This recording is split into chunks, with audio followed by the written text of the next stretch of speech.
Hello, আসসালামু আলাইকুম রহমতুল্লাহি বারাকাতু। আমি শেখ হাসিনা বলতেছিলাম দিল্লি থেকে। কে বলছেন আপনি? আপনাকে তো চিনলাম না, নাম্বারটাও আছে না মনে হচ্ছে। বাংলাদেশ থেকে ফোন করেছে কে আপনি? Hello hello. ওয়ালাইকুম আসসালাম ওয়া রাহমাতুল্লাহি ওয়া বারাকাতু। আমি রুমিন ফারহানা বলতেছিলাম, রুমিন ফারহানা।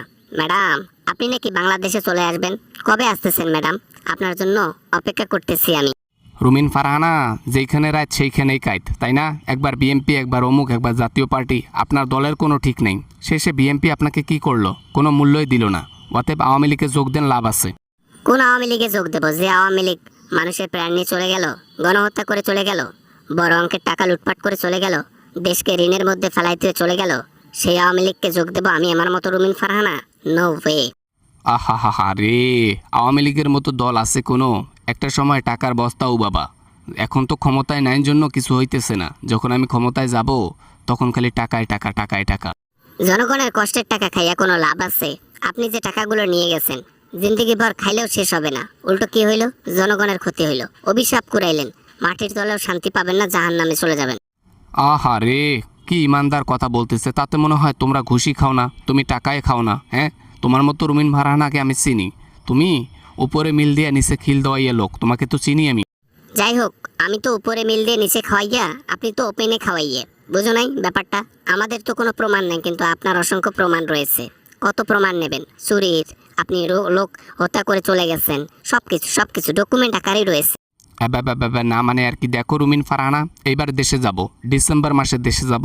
আর দেশে গিয়ে সবাইকে দেখে নেব। প্রথমে স্যারেন্ডার করব, পরে আমার কর্মচারী যেগুলো রয়েছে তারা আন্দোলন করে আমাকে বের করে নেবে।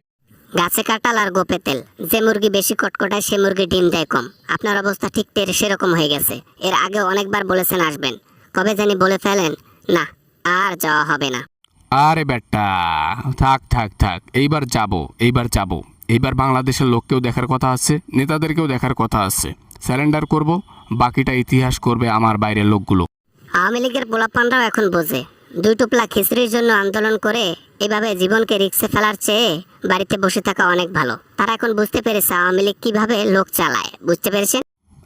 না মানে তোমার কি মনে হয় এখনও যদি বাংলাদেশে যাই না, এখনও 15-16 কোটি মানুষ আওয়ামী লীগের পক্ষে আছে। তারা মাঠে নামলে মাঠ খালি দমদমে কাঁপবে, আর প্রশাসন আমাকে ছাড়তে বাধ্য থাকিবে। বললেই হলো বাধ্য থাকিবে। স্যারেন্ডার করলে মানুষকে তো আপনি আয়না ঘরে রাখছিলেন, এবার আপনাকে প্রশাসন রাখবে কোথায় জানেন? চিরুনি ঘরে, যে ঘর থেকে একটা সূর্যের আলো পর্যন্ত দেখা যায় না। না মানে দেখো রুমিন ফারহানা, তুমি যেভাবে আমার সাথে কথা বলতেছো আমি কিন্তু মাথায় রাখতেছি। আজ নয়তো কাল আমি কিন্তু ক্ষমতা পাবো। ক্ষমতা পাওয়ার পর কিন্তু রুমিন ফারহানা দেশে থাকতে পারবে না। এটা হলো রুমিন ফারহানা, এটা কাউকে ভয় পায় না, কাউকে ভয় পায় না।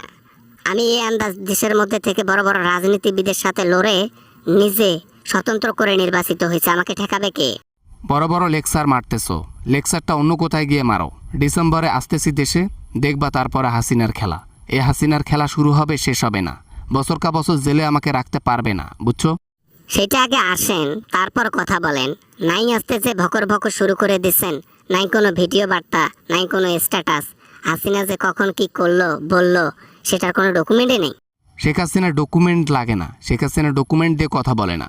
জাস্ট মিডিয়াকে একটা মেসেজ করে বলেছি যে আমি দেশে যাচ্ছি, সবাই এটা সম্প্রচার করো। জাস্ট এতটুকুই বলেছি, পুরো পৃথিবী জুড়ে ভাইরাল। এইবার আসেন, জনগণ তো এবার এর আগের বার আপনাকে সাইরা দিচ্ছে, কোনো রকমের হাতে পায় নাই। এইবার নিজে যখন আসবেন আপনাকে গিরিট করে ধরে ডাইরেক্ট আপনাকে ওই আল্লাহর কাছে পাঠাই দেবে, মানে 7 আসমানে পাঠাই দেবে। ঠিক আছে, গুড বাই। সেই হিসেবে সেই মুভমেন্ট নিয়ে চলে আসেন দেশে। জনগণের সম্মুখীন কিন্তু 100% হতে হবে।